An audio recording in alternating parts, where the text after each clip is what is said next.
people like me. You need people like me so you can point your f***ing fingers and say, that's the bad guy. That's the bad guy. That's the bad guy. That's the bad guy. That's the bad guy.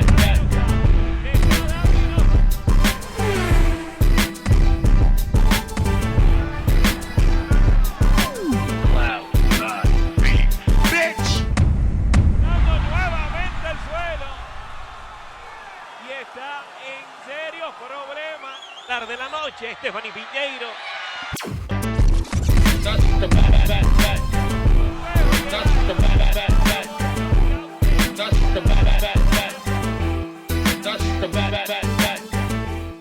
Welcome to the motherfucking relay. We're covering today's top boxing news.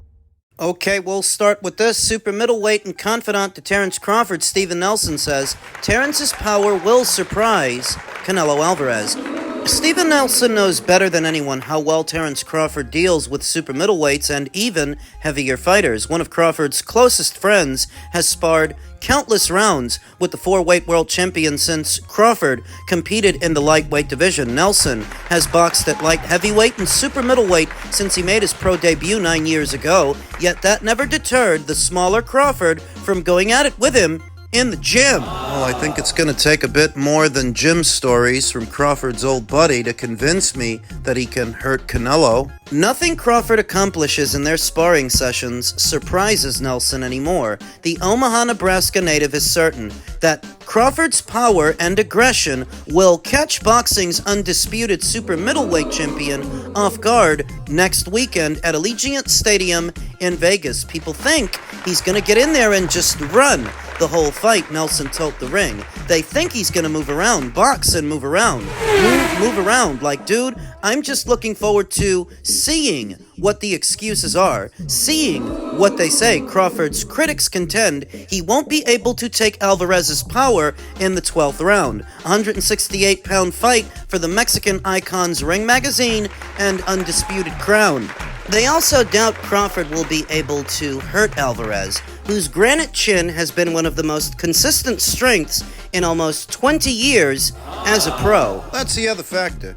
Say that Terence carries enough power up to super middleweight, respectable enough power. That doesn't speak to what Terence can endure, though, does it?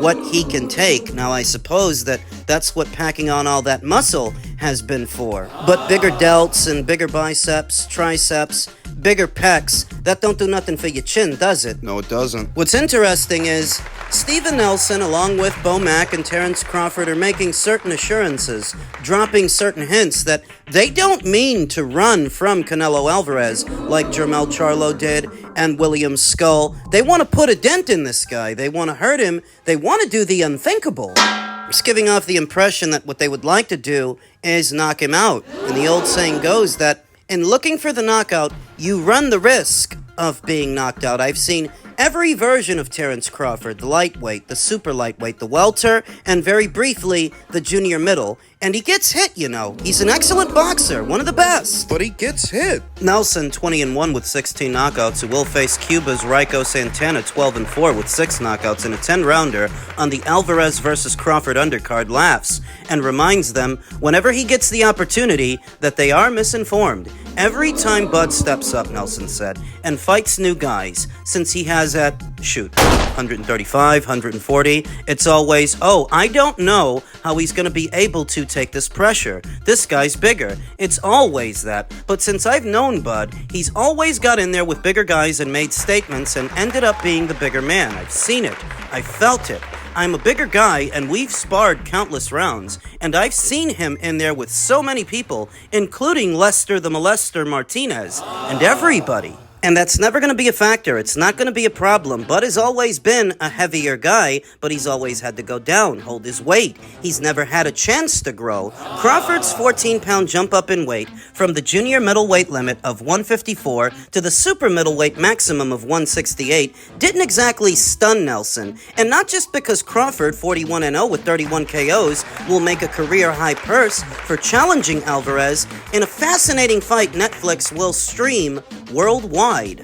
Though Omaha's Crawford, 37, has competed above the welterweight limit only once, he has tested himself for many years in the gym against fighters as big or bigger than Alvarez. Guadalajara's Alvarez, 35, has competed as a super middleweight and as a light heavyweight in each of his 12 fights since May of 2019. Even when Bud was at 135 and 140, he was always sparring bigger guys, Nelson said. When I say bigger guys, I mean me, my size and bigger. And not just me, people in my weight class, people bigger than me. Bud is so competitive. Anybody comes in the gym, he's going to challenge them. And now he will challenge Canelo Alvarez next Saturday. But I feel like it's going to take more than a vote of confidence from his longtime friend Steven Nelson to convince me, because what do you expect Steven to say? Of course he's going to back his friend. I don't even blame him. Wouldn't be much of a friend if he didn't. It's going to take more than Jim's stories to make me a believer, as so much of what Crawford needs to happen in this fight rely on intangibles, things that we haven't seen, because we haven't seen him at 168, so we don't know that he can land with enough authority to get Canelo to respect him. We don't know that he can take Canelo's punch. Packing on the muscle don't do nothing for your chin. And the year layoff. What would that have done to Terence Crawford's speed and timing, his reflexes? He's 2 years older than Canelo Alvarez and a year removed from his last fight. It's just too many intangibles for me. Back over to the muscle. He's gonna be fighting heavier than he's ever fought. How do we know that doesn't slow him down the stretch? There is just so much that we don't know and so much that we do when it comes to Canelo. We don't have to question whether or not Canelo can handle himself at this weight. He's been handling himself for the last 5 years against bigger men. Younger, too. I mean, anything you can tell me about what you saw from Terence in the gym, I've already seen from Canelo under the hot lights, and I think that matters. I've nothing against Terence Crawford, and if he can prove everybody wrong, prove me wrong, the victory will be that much sweeter. I won't deny him his plaudits. Why would I? It would be monumental if he won. It would be amazing, but I'm not a big believer in miracles. Nope. I'm not a big believer in long shots. Nope. Logic itself dictates that as good as Terence Crawford is, Canelo should win. He should win this fight, and I expect that he will next weekend. It's just a question of how. In men's heavyweight news, Moses Itauma is told to avoid Alexander Usyk. It's way too soon. And I happen to agree with that contention. Lennox Lewis believes Moses Itauma should avoid boxing the undisputed heavyweight champion Alexander Usyk, allowing him to then dominate the heavyweight division. Itauma is coming off of a first-round knockout of Dillian Whyte last month, marking the biggest win of his career, and his post-fight comments, Itauma mentioned several names for his next fight, including Usyk. The Ukrainian became undisputed at heavyweight for a second time after stopping Daniel Dubois in July. Usyk's team have downplayed the Itauma fight, stating that the Brit has several other options even if the Saudis want this fight. And with Usyk reportedly set to retire after his next bout, Lewis has advised Itauma to wait for him to retire.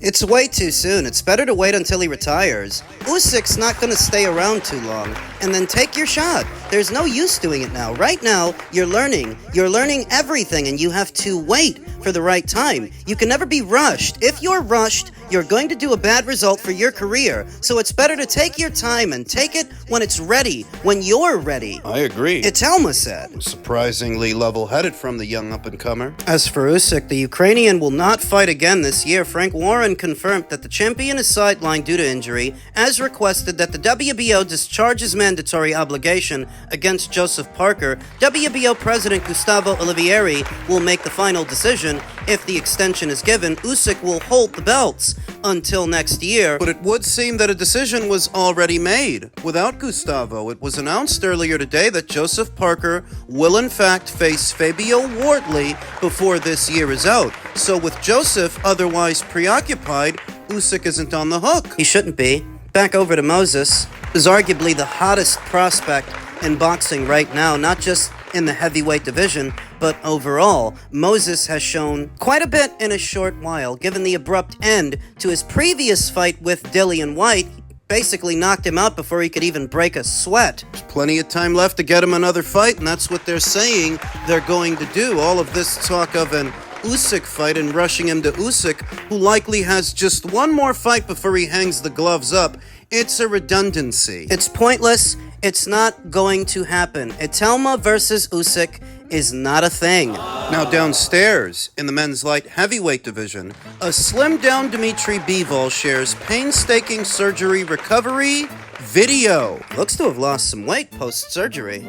Dmitry Bivol has proven why he had to put the brakes on what could have been the defining fight of his career, sharing a painstaking video of his rehabilitation following surgery for a long-term back injury. The unified light heavyweight champion posted the clip to his social media with the message, "Noticeably slimmer," stating, "Every rep, every sweat is fuel for my return to the ring next year. The road to recovery ain't easy, but I'm all in." The Russian champion's transparency comes amid mounting speculation over the fate of his highly anticipated trilogy with Artur Beterbiev. The pair, who earned plaudits for their first two battles, which many hailed as the fight of the year contenders, are tied 1-1 with each other, where each fighter holds a victory by a razor-thin decision. Beterbiev took the first in October of last year, only for Bivol to mirror the outcome 4 months later in February of this one.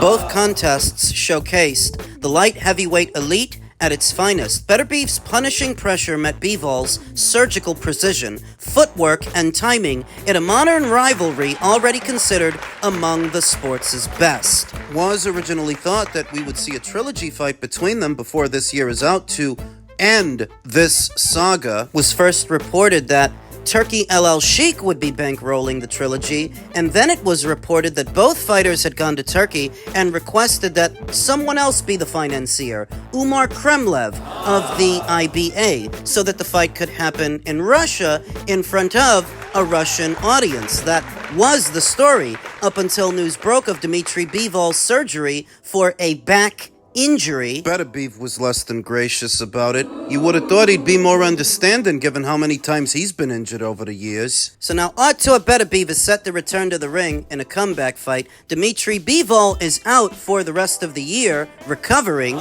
Following my doctor's advice, I had to undergo surgery for a past back injury which I've been dealing with for over 10 years, but it kept getting worse with each training camp, Bivol explained. Everything went well, and I'm feeling much better already. A 6 to 8 week recovery period lies ahead, after which I plan to resume training.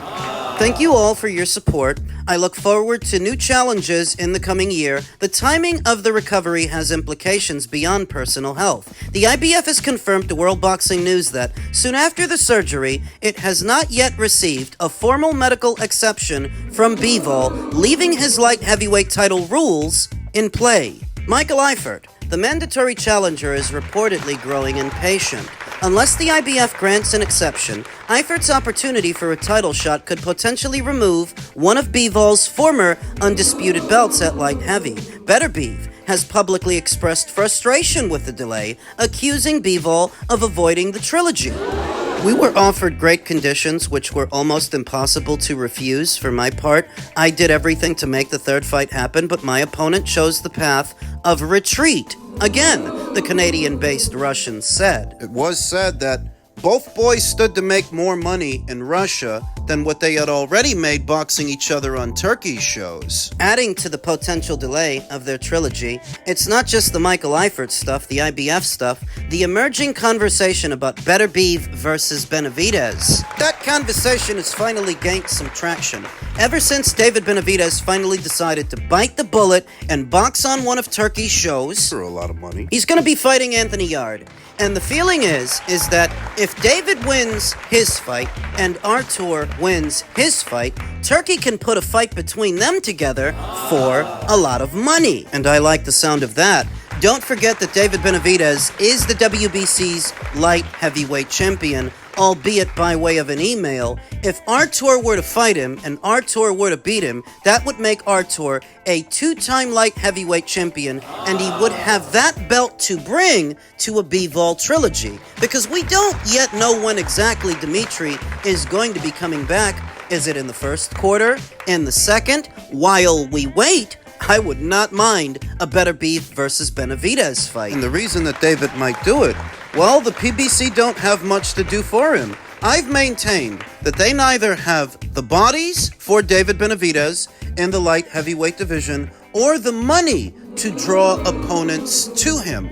All the money for David is on the international stage with international fighters. The best money. And on that predication, maybe David will fight Artur Beterbiev for the right price while we wait for Dmitry Bivol to recover and return. Now, despite all the tension, insiders stress that Dmitry's delay is not about ducking a dangerous opponent. Both men endured 2 draining, career-defining battles, and prioritizing recovery ensures both men will contest the trilogy when it happens at full intensity.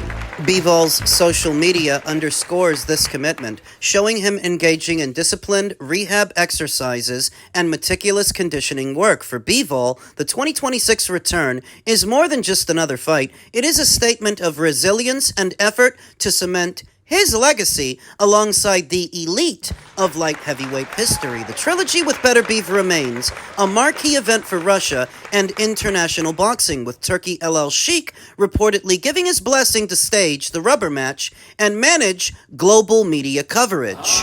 Until then, fans can watch Bivol's journey back to the ring, where every rep and every bead of sweat is preparing him for a fight that promises to define the modern era of light heavyweight boxing. In the meantime, the boxing fraternity can run the rule over the aging Beterbiev when he faces Dion Nicholson on November 22nd in Riyadh, Saudi Arabia. And there is still the matter of Michael Eifert to be addressed. The IBF are not all that lenient, like, say, the World Boxing Council or the World Boxing Association. It's entirely possible that in between now and Dmitry Bivol's return, he could be stripped of the IBF title, because we've seen it before. When Joe Cordina, then IBF champion, won the title for the first time, in the process of winning it, he injured his hand, and the IBF stripped him. They didn't care. On the premise that he had a mandatory challenger in the queue that he would not be able to satisfy due to his injury, he was stripped of the title. So that